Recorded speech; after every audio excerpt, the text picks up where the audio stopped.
keep trying to love it, and I'm not there, and that bums me out. And it's spiderweb. I'll just say Nina, and I think that'll be enough for you to know how I've been traumatized today.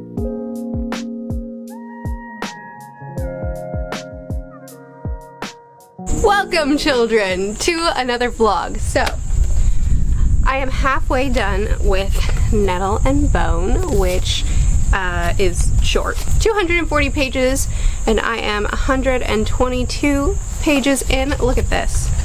Look at that. Beautiful. So this is a story about a girl. Her name is Mara. She's a princess of a poor kingdom that is in between two bigger, better kingdoms. And her oldest sister is married off into a political marriage that will hopefully help their kingdom prosper more, and then she dies and is sent home in a casket. And then the middle sister is sent off to marry said fella, and our girl, Mara, is sent off to a convent to learn to be a nun. And then she goes to visit her sister and learns that the fella that her sisters keep getting married off to sucks, and she needs to save them from him and save herself as well, because she's next in line whenever inevitably it'll be her turn to marry him. So what does she do? She goes on this quest to be able to kill him. And so she has to, this story starts with her doing these 3 impossible things, and in order to do that, then she'll be able to get the help to get what she needs to accomplish this task of saving herself and her sisters. So, it's a lot darker than I thought it would be. I've heard people talk about this author quite a bit on BookTube, and I kind of always got the impression that the books are really light, and this is a very funny book. There's a lot of humor in it, and it is light, but it's also really dark. Like, there's some really dark scenes, and I love it. I love it because it's a fascinating kind of dark.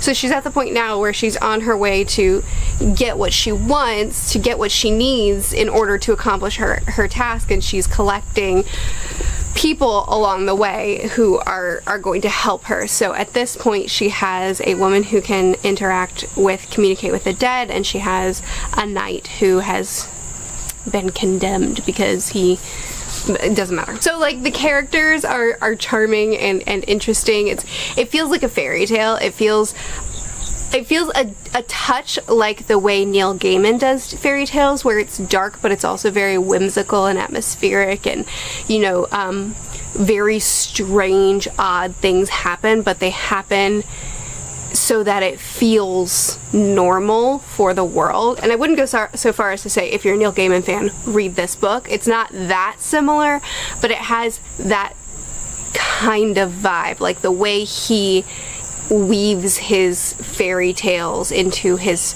kind of twisted yet still somehow slightly light worlds.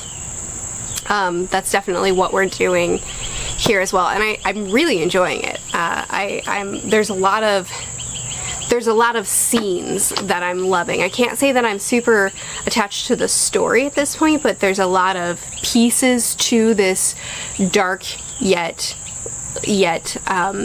funny at times and accessible world. There's a lot of pieces to this world that I'm really, really enjoying, even though the whole picture I'm not fully sold on yet. I have read volumes 7 and 8 of the collector's editions of Fruits Basket, and so in the last vlog I was a lot more positive on Fruits Basket. In the last vlog I was like, I think I'm starting to get into it again. I think I'm starting to connect with it. I was feeling a little bit more positive.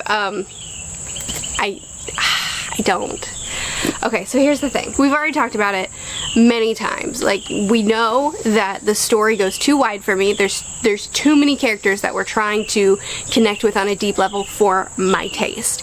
And on top of that, every character has some sort of trauma that we're exploring. We're exploring it well, but for me, it feels too much like trauma hopping. I feel like I'm just going from one trauma to the next, and it's just exhausting to read. I'm just exhausted. So, we know this. I've talked about it.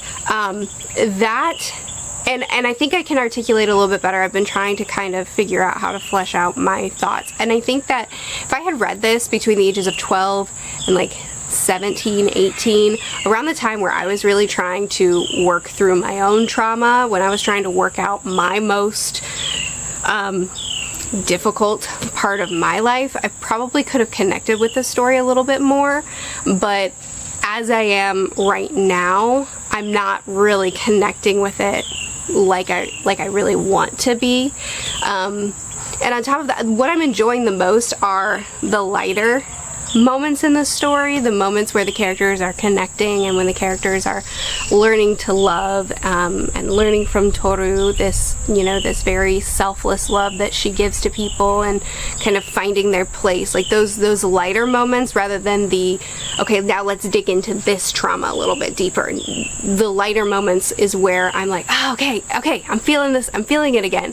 But even those lighter moments are oftentimes splintered for me by like humor or content that I just don't jive with, I don't agree with. Like there's a student-teacher romance in the story, where it's like the teacher and his teenage student, and I just like, I'm not gonna jive with that ever, at any point, in any context. And like some of the humor oftentimes pushes boundaries intentionally so, but there's like sometimes humor in there that I just think absolutely crosses all lines. Like, you know, this man in his late 20s who is like flirting with a 10-year-old girl, and then whenever her brother grabs her and pulls her away quickly, he's like, it's a joke, it's funny, I'm just teasing, and it's like, it's just like, it's not funny to me. But like there is good humor in here too, and there are great moments, and I love Kyo, and anyway, there's stuff that does work for me, like the Cinderella-ish plotline that we got to do for like 2 chapters. I loved those 2 chapters. So there's stuff that works, and there's a lot of stuff that doesn't work. And I've tried so hard to enjoy the series, because again, I've said this many times, but I've had such a great experience with the Fruits Basket fandom. Just like, it's been nothing but positivity, it's been nothing but kindness, and even when I bring complaints to you guys, it's like, totally understandable, totally get it, thanks for trying the series. You know what I mean? Like, it's just been, I'm just excited to share something I love with you, and that's the kind of fandom that I want to hang out with. That's the kind of fandom that I want to love your series, you know? And I just don't think it's a series for me. I keep trying to love it, and I'm not there, and that bums me out. So anyway, welcome to the vlog.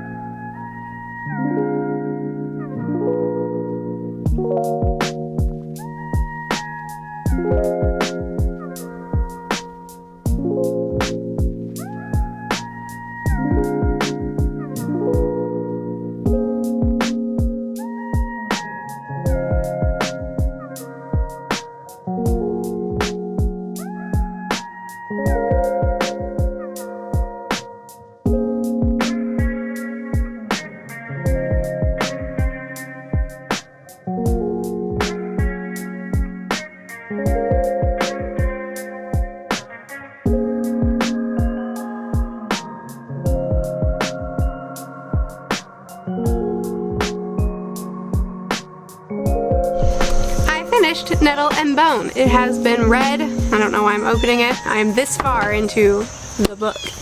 I enjoyed it. It was, so this is a fairy tale like story. I think I said that in the last clip. And it's spiderweb. Oh, neato! In the back it says, this isn't the kind of fairy tale where a princess marries a prince. It's the one where she kills him. Yeah, so she's after killing the prince. We know about that. And I think my favorite parts of this story were the really, really twisted scenes. It was the ones where, so the thing about this world is it feels like a fairy tale in that it doesn't feel like this cohesive, intentional story. It feels like almost a little bit disjointed, but not in a negative way. Just there's this strange magical element of the world and this strange magical element of the world, and it doesn't all fit because it's magic, and magic doesn't always fit. It just is. And there's simple, fun, lighthearted elements to how magic arrives in this world, and there's dark ones, and I loved some of those dark ones. I also really enjoyed some of the lighthearted stuff, like we got to hang out with a woman who, a dust mother. What was she? Dust wife. A dust wife who can communicate with the dead, a fairy godmother, a knight, and they all had their own things about them, and seeing all that, how all that played into the plot and everything was also really fun. I just had a good time. I thought that it balanced the elements of the darkness of the world as well as what the story is, which is still a relatively light story despite murder being on the agenda. I thought it balanced everything really well. I liked Mara a lot and what she went through to see her sister saved. I liked the way things came together. I enjoyed it. So I will definitely be checking out more from this author. I'm interested to see what other kind of stories she writes and what other things she delivers. I actually just finished watching Kayla from Books and Lala's wrap up, and she mentioned that this was not her favorite of the author. So I'm interested to see, and obviously I've mentioned before that Riley Marie is the one that inspired me to pick this up in the first place. She's a huge fan of the author. Apparently a lot of the stories are different, so I'm just excited to see what else is around. So now what I want to do is I feel like picking up something dark. The darker elements of the story made me want some Joe Abercrombie. It made me want to pick up Red Country. But I can't get the audiobook for that out from the library for another week, and I've been doing the audio and the physical in tandem lately, so I will do The Daughter of the Moon, The Girl Who Drank the Moon next, because it's next on what I was supposed to be reading next, and because the audiobook, the library, I just got that, so that'll be what I do next. But Red Country, I'm coming for you soon.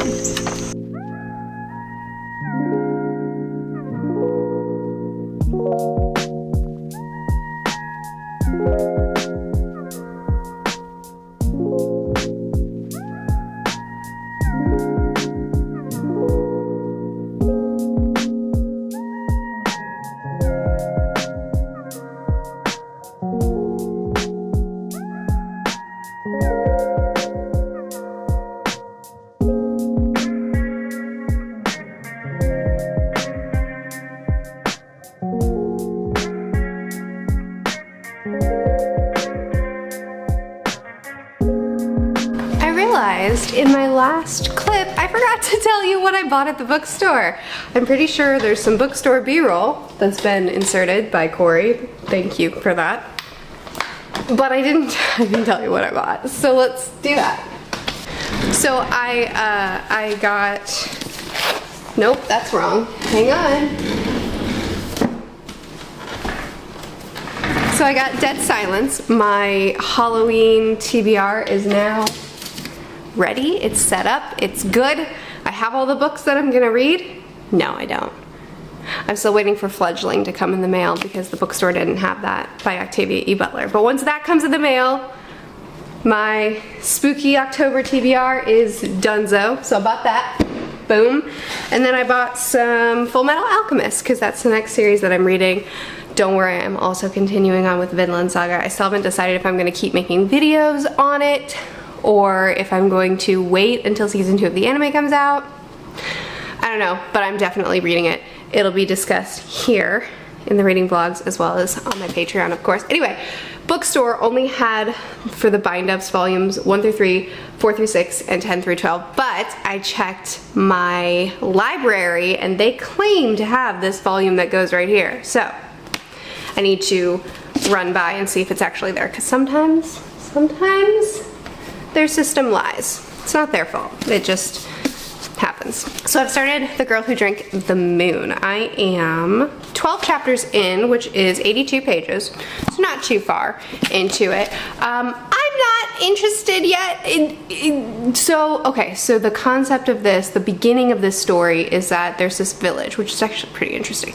It's this village, and they have this system about them where once a year they sacrifice a child to the witch in the woods. So they take a child, they steal the child from their parents. It's horrifying. And they put the child at the edge of the woods by these certain trees, and then the witch comes and takes the child away. They don't know why the witch wants the child, but they know that this keeps her appeased and it keeps them safe for another year. That's the beginning. And then we switch to the witch's perspective, and she goes to get the child, and her perspective is, I don't know why they abandon a child every year, but I know that every year, at the same time every year, they abandon a child in the woods. So I take the child and I go and I find it a new home in another town. And that just makes me so sad. I mean, I love this witch. Her name is Zan, I think is how you pronounce it. Her name is Zan. And I love her. She's wonderful. But the scene of the baby being ripped from the screaming mother's arms, and it turns out that it was all for nothing, it makes me sad. Anyway, so the witch decides to keep this child because she's special, because she drank the moon and now she has magics, and the witch needs to raise her and protect her and teach her how to control her magics. And so we follow the perspective of the witch, we follow the perspective of the little girl, probably, maybe. No, we definitely do. And we also follow the perspective of a boy who is being trained up to be a member of the council, to be an elder, to be one of the people that decides what child is sacrificed and that keeps all these systems in play. And he doesn't super like what's going on, understandably so. So they don't appreciate him, because how dare you ask questions, and how dare you not love what we do. Anyway, the writing is beautiful. It's very similar to Nettle and Bone in that it's very whimsical and feels like a fairy tale, and there's a lot of just very strange things and creatures that we encounter that are just treated like normal because we're with a witch and we're dealing with magic, and it's that fairy tale-esque soft magic system. It's that kind of thing that I love. You know, I really enjoy that magic is just here and we don't need to understand it, and it's odd and it's strange and we're just gonna go with the flow. Like, I love that feeling. Sorry, my cat's complaining. This grocery store was out of the kind of cat food that he likes, so he's very mad. Anyway, so I love that feeling. I love that sort of whimsical feel. I'm just in the mood for something dark right now, so I'm just very slowly working through it, and you know, I like it. I'm just not hooked yet. A lot of people, when I was reading, I don't know about a lot of people, but when I was reading The Girl Who Fell Beneath the Sea, I got at least a couple comments when I was describing that book saying, that sounds a lot like The Girl Who Drank the Moon, which got me excited about this book. I'm not seeing the correlation, at least at the point that I'm at. I don't feel that connection, but I'm also, you know, really early on in this. And I've also read the first 2 volumes of Fullmetal Alchemist. So I actually read the first, I don't remember, I think 11 volumes.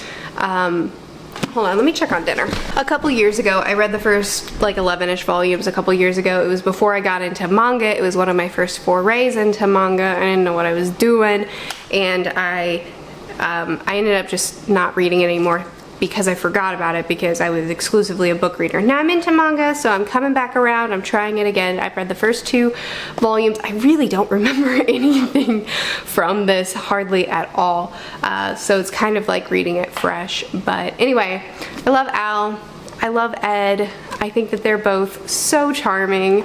And I remember a little bit about how they got to where they are, a little bit more than what's been told in the first 2 volumes. So I'm still kind of in the setup of the story, and I don't have any strong opinions on it at this point, but I am enjoying it quite a bit. And it's showing that it can, definitely has some emotions that it's going to be exploring. It definitely, Ed is wrestling with not being able to help everybody. There's certain people that are willing to do anything, and that's been interesting.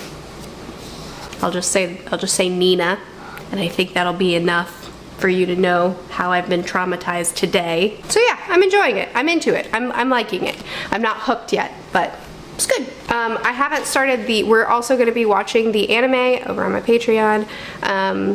We're going to watch the Brotherhood version of the anime, and we're watching the first 2 episodes of that on Friday.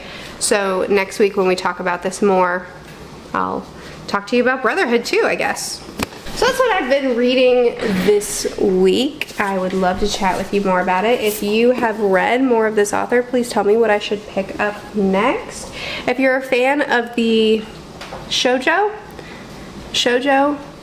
genre, please recommend more series to me. I know that I've been reading a lot of shonen and shinen. Sorry, I'm still really new to everything. So I'd like to try some more shoujo and kind of see how I feel. So let me know if there's some more that you want to recommend me, that you want me to try out. And chat with me about whatever you want. What was your favorite part of your week? Tell me about your day. Did you find any cool flowers? I post videos every Tuesday and Thursday on this channel, Monday, Wednesday, and Friday on the other one. I'll see you again soon. Bye.